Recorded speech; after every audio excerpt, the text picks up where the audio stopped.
मरी हुई है और मौका है इस मरी हुई कांग्रेस को आखिरी जो कील कहते हैं last nail in the coffin का काम करोगे। मैं तो पूर्ण एक ही चीज आपको कहना चाहूंगा कि इस गठबंधन धर्म को और मजबूती से आगे बढ़ाने का काम करो। भाई लड़ाई दो की है, तीसरा चौथा पांचवा तो 5,500-7 हजार टोटल, उनकी तरफ ध्यान मत दो।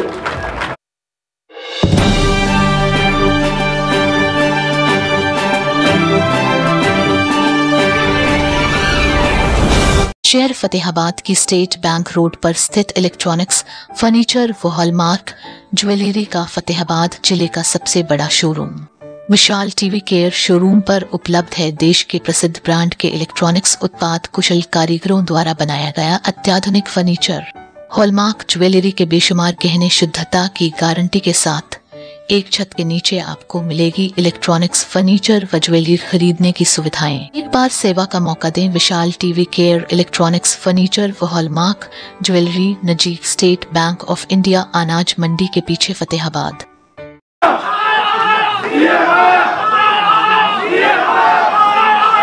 बालसमंद गांव की इस पावन धरा पर मौजूद मेरे साथ हरियाणा सरकार में शहरी निकाय मंत्री आदरणीय कमल गुप्ता जी, जननायक जनता पार्टी के प्रदेश के अध्यक्ष सरदार निशांत सिंह जी, आपके सुख दुख के साथी, निरंतर आपके बीच में रहने वाले चौधरी कुलदीप बिश्नोई जी, हरियाणा सरकार में मंत्री अनूप धानक जी, हमारे बीच में मौजूद आपके भावी विधायक भाई भव्य जी, पार्टी के संगठन के सचिव राजेंद्र लेतानी जी, हमारे माइनॉरिटी सेल के प्रदेश अध्यक्ष भाई मोहसिन चौधरी जी, बैकवर्ड सेल के अध्यक्ष भाई कृष्ण गंगवा जी, आप मेरी माताएं, बहनें, युवा साथी, मैं तो आप सबका आभार प्रकट करता हूं कि निरंतर इस उपचुनाव को पहले दिन से लेकर आज तक गठबंधन के तौर पर आप सभी ने पूरी मेहनत के साथ संभालने का काम किया और अब तो 72-78 घंटा बाकी है। बोलूंगा क्योंकि आदमपुर ननिहाल होने के नाते भी आप लोगों का प्यार, आप लोगों का आशीर्वाद जो रहा है वो भरपूर रहा। चाहे 1972 के अंदर, आज से 50 साल पहले चौधरी देवीलाल जी, चौधरी भजनलाल जी आमने सामने लड़े, मगर उस दौरान से लेकर राजनीतिक दूरियां जरूर रही, मगर आप सब ने अपने जोश प्यार में कभी कमी आने नहीं दी। मुझे वो समय भी याद है जब स्वर्गीय सुरेंद्र सिंह जी के विरुद्ध डॉक्टर अजय सिंह चौटाला जी लोकसभा का चुनाव लड़े थे और हिसार लोकसभा के, उस समय भिवानी लोकसभा का पार्ट आदमपुर थे। वो भी एक स्वर्णिम दौर है कि एक तरफा बहुमत से आपने आदमपुर की सीट डॉक्टर अजय सिंह चौटाला जी को जिता कर देना। कुलदीप जी के विरुद्ध में मैं लड़ा तो भी आदमपुर के अंदर कभी ऐसे मतभेद देखने को नहीं मिले जिसने राजनीतिक गहराइयां बढ़ाने का काम। साथियों, मुझे वो दिन भी याद है 2019 का, जब विजेंद्र सिंह जी से सांसद बने। जननायक जनता पार्टी बड़ी बड़ी थी, मैं दूसरे नंबर पे रहा और काउंटिंग के अंदर भवे वहां 7 था, वो तीसरे पे रहा। मगर समय बड़ा विजेंद्र जी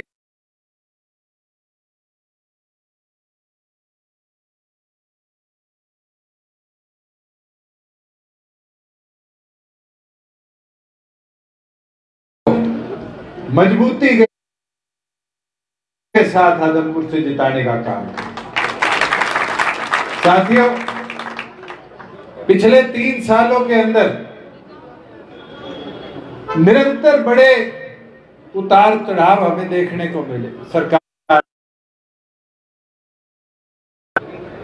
हरियाणा को बर्बाद नहीं, हरियाणा को प्रगति के पथ पर लाकर आबाद करने का काम किया। और आज उसका नतीजा है कि हरियाणा प्रदेश के अंदर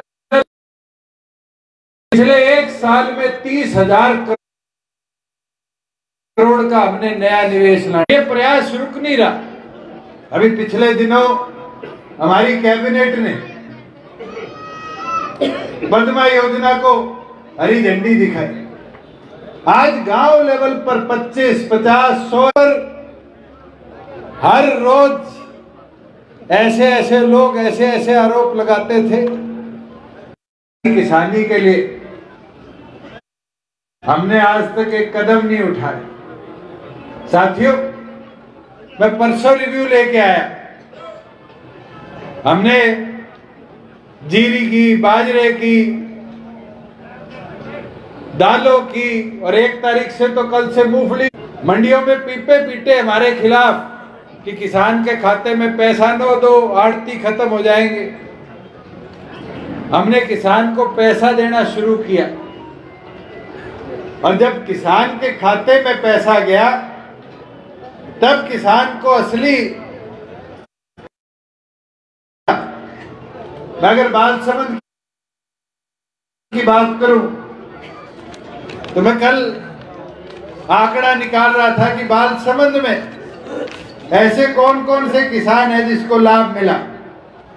और हैरानी की बात है, हमारे मनोज गोयल 700 रुपए ट्रांसफर करने का काम। आपके गांव का वीरेंद्र सन ऑफ रामचंद्र ये चना लेके आया, पिछली फसल में 3,09,000 रुपए इसके खाते में ट्रांसफर हुआ, चेक करवा ले। आपके गांव का महेंद्र सन ऑफ दयानंद मूंग लेके आया, 1,82,000 रुपए उसके खाते में। और तो और धर्मवीर का सतेंद्र और जग का श्रवण ये गेहूं लेके आए और इनके खाते में 6-6 लाख रुपए हरियाणा सरकार ने ट्रांसफर करने का काम। बुजुर्गों, युवा साथियों, छोटा नहीं होता 6 लाख रुपए गरीब आदमी के खाते में एक साथ आना। पहले तो 1 महीने डीएफएससी पर्ची नहीं काटता था। अगर पर्ची कट जाती थी तो आड़ती कहता था आज देने को नहीं है, और उसको 6 लाख के बदले कोई 2 लाख देता था, 1.5 लाख देता था। 3-3, 4-4 चक्कर लगवाकर उसके खाते के अंदर पैसे डलवाने का काम करता। इसी तरीके से अगर फसल खराब होता था तो मुआवजे की मांग लेकर किसके पास जाओ, और बालसमंद वाले तो बहुत अच्छी तरह जानते हैं कितना लंबा धरना बालसमंद में चला, खेड़ी चौपटा चला।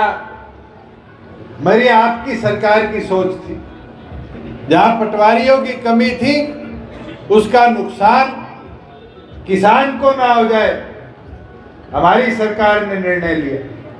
और कोई बोलता हो कि हमारा मुआवजा नहीं आया, ये आपके नायब तहसीलदार के खाते में 29 करोड़ और 66 लाख रुपया हरियाणा सरकार ने भेजने का काम।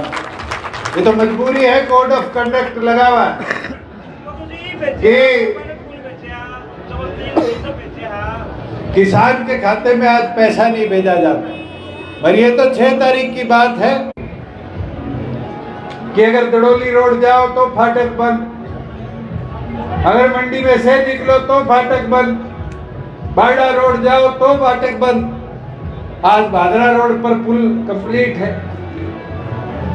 आज मंडी से दड़ोली वाला पुल निर्माणाधीन है और जो मंडी के अंदर अंडरपास बनना है वो जैसे दोनों की फंक्शनिंग शुरू होगी उसकी भी शुरुआत हम कर देंगे। आज 4 रेलवे फ्लाईओवर आपके यहाँ बन रहे हैं। लगभग 100 करोड़ की सड़कों का निर्माण हो गया और 100 करोड़ का आने वाले समय में टेंडर्ड है सड़कों का निर्माण और हम आदमपुर के अंदर कराने का काम करें। ये तो परिस्थितियां ऐसी रही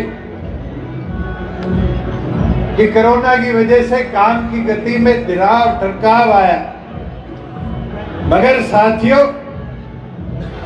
आज आपके हाथ में समय है। ये मौका है, सरकार में हिस्सेदारी डालो, इस गठबंधन को ताकत दो, 57 का 58 बनाने का काम करो और मुमकिन जब भी होगा जगह आगामी 3 तारीख को कमल का बटन दबाकर जेजेपी बीजेपी के गठबंधन के उम्मीदवार को जिताने का काम करो। साथियों मैं एक चीज जरूर बोलना चाहूंगा, आज आप सब ने मिलकर ये निर्णय करना है। मैं देख रहा हूं बहुत से लोग यहाँ आ रहे हैं प्रचार में, इसको जिता दो, उसको जिता दो, इसको विधायक बना दो। मुझे एक चीज बताओ, 2 चुनाव हुए, एक कांग्रेस का साथी जीता, क्या हमारी सरकार हिली डिली? एक उपचुनाव हुआ, इंडियन नेशनल लोकदल जीती और उस समय लोगों ने कहा कि एक विधायक सरकार गिरा देगा। इलाहाबाद के लोगों ने वहां एक बार कमी छोड़ दी। पर साथियों मैं एक चीज आपको जरूर बोल सकता हूं कि हमने मजबूती के साथ, ये गुप्ता जी खड़े, इनको याद है जब हम सरकार में गए भूपेंद्र हुड्डा जी कहा करते थे 15 दिन में सरकार हिल जाएगी। उसके बाद कहा गया 3 महीने में सरकार गिर जाएगी, 6 महीने में सरकार गिर जाएगी, साल में सरकार गिर जाएगी। आज उस चीज को 3 साल पूरे हो गए और 3 साल के अंदर एक ही सोच से हमने काम आगे बढ़ाया और वो सोच थी कि हरियाणा को प्रगति के पथ पर कैसे लाया जाए। मुझे याद है जब रमेश गोदारा जी आपके उम्मीदवार थे और चुनाव में मुझे आने का मौका मिला, मैं एक बात कहा करता था कि 75% युवाओं के लिए आरक्षण हरियाणा के रोजगार में लाने का काम करें। बहुत से लोग कहा करते थे कैसे ले आओगे, कैसे लाओगे। मुझे वो दिन याद है जब राजेंद्र लतानी जी, निशान सिंह जी कहा करते थे कि चौधरी देवीलाल जब पेंशन की बात करते हैं तो बंसीलाल जी कहा करते हैं मैं तो वकील हूं, पेंशन तो मैं बांध देता अगर ऐसे बनती होती। मगर उस समय चौधरी देवीलाल जी ने कानून का स्वरूप उस पेंशन को दिया और आज वो पौधा बूढ़े बुजुर्ग की जेब में अगर बूढ़ा बुढ़िया दोनों ले तो 5000 रुपया महीने का फल के तौर पर लाकर देने का काम करता है। साथियों 75% भी ऐसा पौधा है। ये प्राइवेट इंडस्ट्री वाले घबरा कर कह देते हैं कि क्या होगा, हम सुप्रीम कोर्ट से स्टे विकेट कर लें और आज हाई कोर्ट के आदेश का इंतजार करें। पर मैं ये गारंटी के साथ कह सकता हूं कि आज जिस दिन वो कानून लागू होगा, मैं काबरेल से आ रहा था, मिंडा जी का स्कूल है, मिंडा जी की 6 फैक्ट्रियां हैं गुड़गांव मानेसर के अंदर, आज हरियाणा के 20 बालक होंगे। मगर जिस दिन लागू होगा, अगर 1000 एम्प्लॉय एक फैक्ट्री में है तो हर फैक्ट्री में 750 बच्चे अपने हरियाणा के होंगे। फिर तो मीता जी को भी यहाँ ट्रेनिंग स्कूल खोलना पड़ेगा बालकों की तैयारी के लिए, और यहाँ से युवाओं को तैयार कर अपने साथ ले जाना पड़ेगा। साथियों, एक चीज आपको बताता हूं कि आज फैसलों को हकीकत बनाने के लिए हिम्मत लगती, और हमने अलग अलग कदम उठाने का काम किया। मुझे याद है महिलाओं के लिए 50% आरक्षण की बात नैना चौटाला जी कहा करती थी, तो बहुत से मीडिया के साथी बैठे, सर्वेश बैठा है, देशवाल जी बैठे हैं, इधर दीपक खड़ा है, ये पूछते थे कैसे ले आओगे। और आज मैं पूछता हूं, पंचायती राज चुनाव की कल पोलिंग हुई, क्या जिला परिषद में 50% औरतें उम्मीदवार थी? और देख लेना, 2 को रिजल्ट आएंगे, फिर 12 को रिजल्ट आएंगे, और 50% माताएं बहनें सरपंच भी बनेगी, मेंबर भी बनेगी, ब्लॉक मेंबर भी बनेगी, और जिला परिषद मेंबर के साथ साथ चेयरमैन भी बनने का काम करेगी। बुजुर्गों, युवा साथियों, आने वाले समय में पूरे प्रदेश में हमें देखने को मिले। आप चाहते हो ऐसे कानून जो हमने 3 साल में लाने का काम किया और आगे मजबूती से लाने का काम करे, तो मैं कहूंगा मेरे भाई को, छोटे भाई को और मजबूती से जिताकर अपना नेतृत्व देने का काम करें। साथियों, मैं एक चीज कह सकता हूं, आज कांग्रेस के लोग घूम रहे, भारत जोड़ो यात्रा निकाल रहे, उनसे पूछने का काम तो करो। भारत तो जुड़ा हुआ है, अखंड है। आज हम भारत के अंदर एकता दिवस बनाने का काम कर रहे हैं। पहले अपने कुड़बे को तो जोड़ने का काम करो। तो G29 बनाए बैठा है, प्रधानी के चुनाव के अंदर जो हुआ वो आपने सबने देखा। और एक चीज बोल सकता हूं, लोग कहते हैं 125 साल पुरानी पार्टी कांग्रेस है। मैं 2013 के अंदर एक्टिव राजनीति में आया, आज 10 साल भी नहीं हुए, पर एक चीज कह सकता, कांग्रेस 125 साल पुरानी नहीं। आज कांग्रेस थकी हुई है, आज कांग्रेस मरी हुई है, और मौका है इस मरी हुई कांग्रेस को आखिरी, जो कील कहते हैं, last nail in the coffin का काम करोगे।